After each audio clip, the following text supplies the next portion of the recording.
In this video, we will take a look at the difference between the conjugations of the imperfect, active indicative, and the second aorist, active indicative.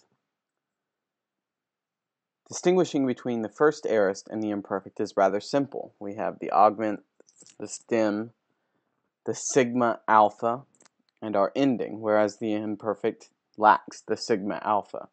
Sigma alpha is a clear indicator of the verb being an aorist. But we lose that sigma alpha in the second aorist, which makes the verb look very similar to the imperfect. We'll take a look at two different verbs, lepo and ago. So beginning with lepo, we take the epsilon of the augment, we add the stem, lep, and our secondary active ending, on, for the first singular. We do that for the second singular, for the augment, lep for our stem, s for our ending. Keep on going, for the augment, lep for our stem, and epsilon, and we can have the movable nu for our ending. Continuing, epsilon for the augment, lep for our stem,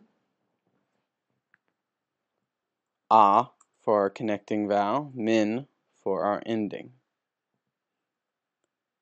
Epsilon for our augment, lep for our stem, epsilon for our connecting vowel, te for our ending.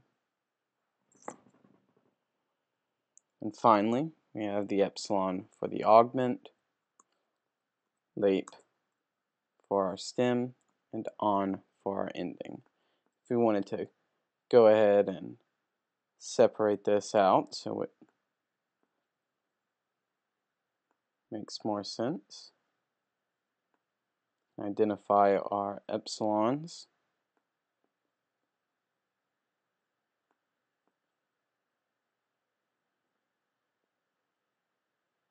Now we can identify our stem.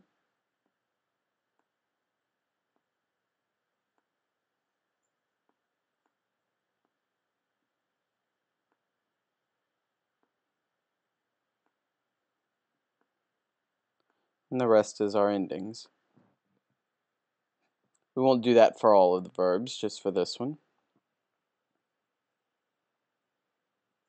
Now if we go on down to our second aorist, it's going to look very similar, especially with this verb.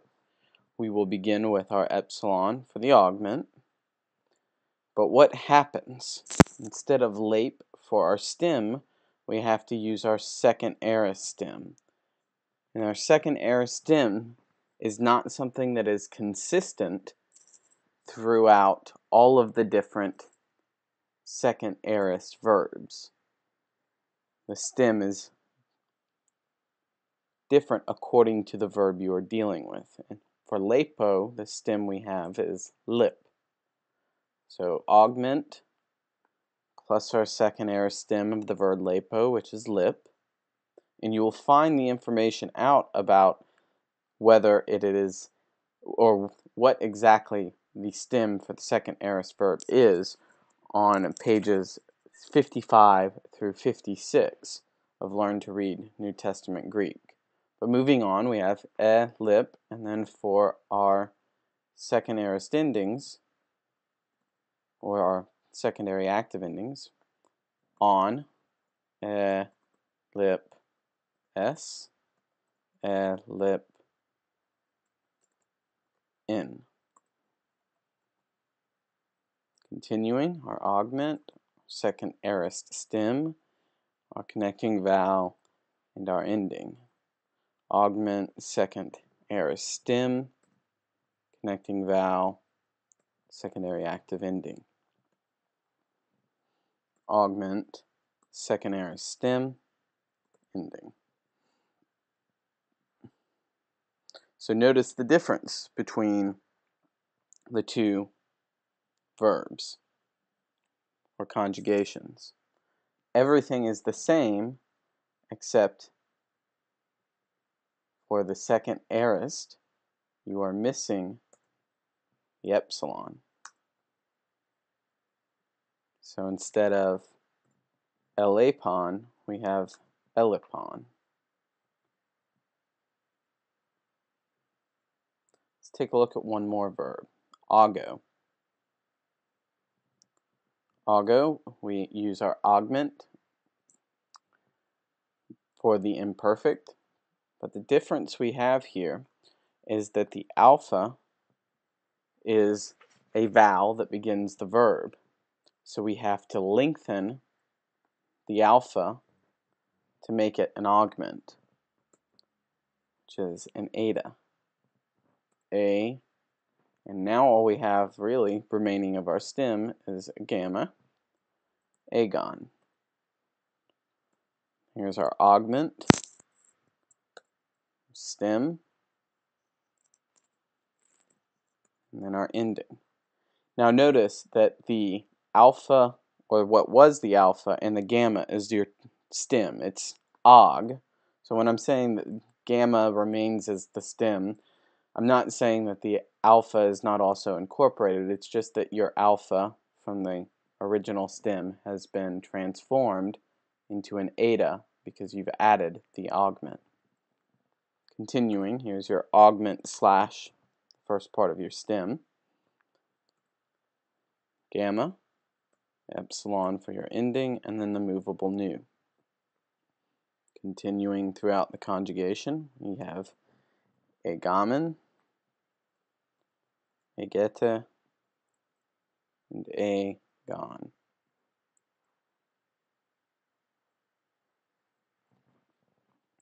Things get a little different when we go to the second aorist. Our second aorist stem is going to, well, let's first add our augment.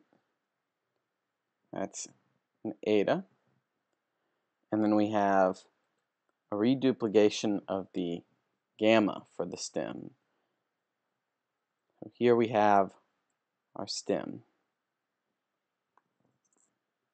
Or more appropriately, before the augment, this is what it would look like for your second aorist stem. It goes through the transformation of adding the augment there, and then our ending. Agagon. We continue throughout our stem. Agages, agagen,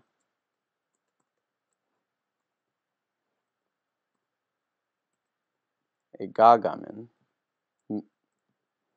Oops, there we go.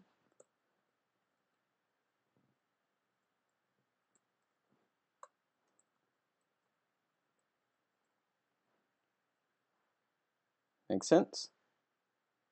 So the difference between your imperfect of augo, agon, and your second aorist of augo, agagon, is simply a matter of stem. It is a stem change between your imperfect and your second aorist. The only way that you will know that this stem change has taken place, or rather the only way that you will know that a gagon or agagon is connected to augo, is by memorizing the difference between your second aorist stem and your imperfect stem. You find that information again on pages 55 through 56. Without knowing that, it is very easy for us to confuse the imperfect with the second aorist because they share the same characteristics. They share the augment and they share the secondary active endings. You must know the second aorist stem. I hope this was of help. Check back later for more recordings.